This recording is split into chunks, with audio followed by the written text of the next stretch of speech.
Let's talk about the civil service, because in the end, the thing about people who work in the civil service is that they've got a job for life. Not only have they got a job for life, they've got a pension, which is better than anything you would ever see in the private sector. And there's a reason why the pensions used to be good in the Whitehall blob, not just in Whitehall, but in other parts of the country. But we're talking Whitehall specifically right now. Government departments were always very, very well upholstered, shall we say. The pensions were always brilliant.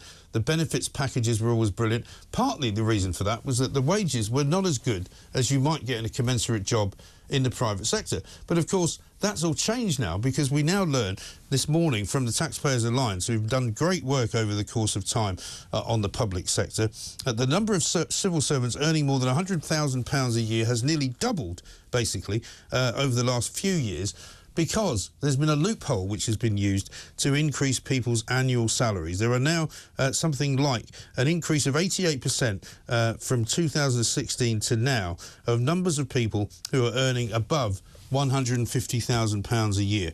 And this is because the civil service has decided that it's not good enough to have the greatest pension known to man. It's now good to get a very, very high six-figure salary at the same time. Back in 2016, ministers actually capped wage rises for mandarins at 1% and froze salaries altogether in 2021 to try and bring the cost of Whitehall down. However, new figures have shown that median pay has actually risen by, wait for it, 26% over the past 7 years, because somehow they've managed to get around those loopholes. I don't know how they've done it, but what I can tell you is this: they've still got at least 50% of people in the civil service working from home.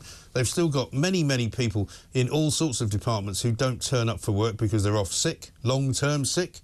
And there is nothing like the public sector for laziness. So I'd love to hear from some of you. We've already heard from a few of you who have worked inside it and said it is the most impossible place to get anything done.